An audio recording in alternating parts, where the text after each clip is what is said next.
Imagine standing on the dusty plain just outside the massive stone walls of Jericho at the first light of dawn.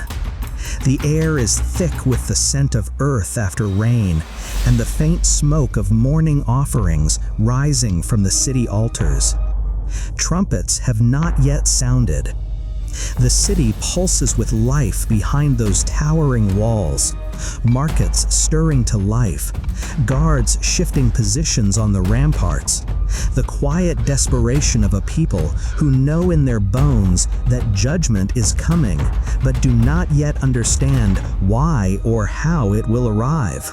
Seen from a distance, this appears to be nothing more than another ancient conquest story in the long scroll of human history.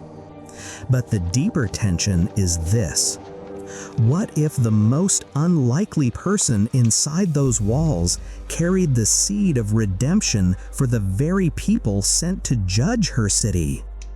What if hidden within the condemned city was a woman whose quiet faith would rewrite the destiny not just of her family, but of the entire lineage leading to the Messiah? Jericho stood as one of the oldest fortified cities in the known world. Its walls had witnessed empires rise and fall for centuries. When Joshua and the Israelites approached after crossing the Jordan River on dry ground, the entire region trembled with fear and anticipation. Rahab, a woman whose profession placed her on the margins of her society, lived in a house built directly into the city wall itself, a strategic, liminal place that overlooked both the inside world of Jericho and the outside world of the approaching Israelites.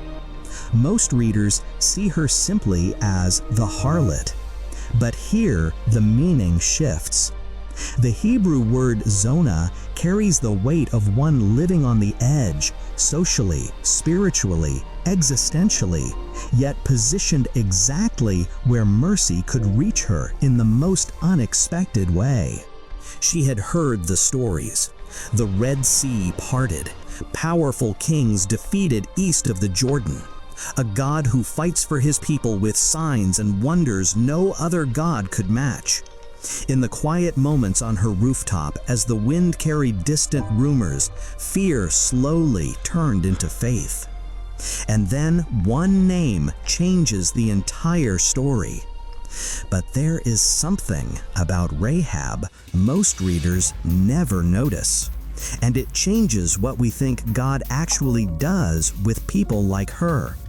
A Canaanite, framed within the narrative as part of the nations depicted under judgment, yet her proximity to truth awakened something deeper than her culture, deeper than her past, deeper than her present circumstances. The spies entered her home, and then everything stopped. She hid them under stalks of flax on her roof. She lied to the king's men searching for them, and then she made her bold request. "Swear to me by the Lord that you will show kindness to my family." Kindness, chesed, that powerful covenant word loaded with loyalty, steadfast love, and unbreakable commitment. On the surface, this reads as a simple exchange. A woman saves spies and receives protection in return. But the deeper covenant reading reveals something far more profound. The scarlet cord she hung from her window was not random. It echoed the blood on the doorposts in Egypt, a visible, tangible sign of chosen safety amid coming wrath. The same deep red color that would one day mark the Passover lamb and ultimately point forward to the blood of the ultimate lamb. Seen through the literary Hebrew lens, Jericho's fall is not merely total destruction. Rahab and her entire household were spared and brought out safely. A woman from a people framed for judgment was grafted in by covenant mercy, not by her own merit, but by her faith-filled response. This is not ultimately a story of conquest. This is a story of unexpected belonging.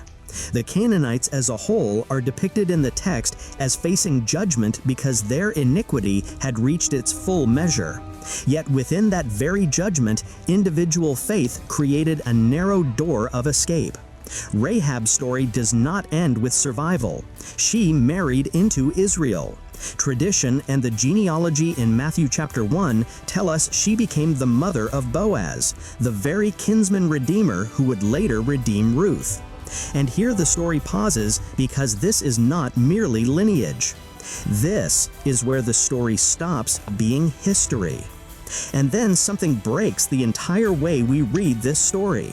Because from inside those very walls of Jericho came a woman whose name entered the bloodline of the Messiah himself.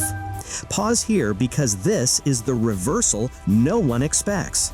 A Canaanite woman marked by every outward sign of exclusion and judgment now stands woven directly into the royal line of David and Jesus. Her blood, once associated with a condemned people, becomes part of the bloodline that brings redemption to the world. Alongside Ruth the Moabite and Tamar, three women from nations framed under judgment, drawn by grace into the heart of redemption. The shallow reading keeps her as merely the harlot who helped. The deeper spiritual interpretation is far more dangerous to our excuses. No origin is too cursed, no past too dark when radical faith and surrender appear. We live in 2026. The walls feel different, yet just as real and just as imposing.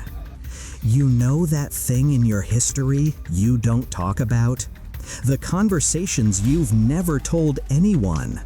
The version of you people only see online? The history you deleted from your own bio?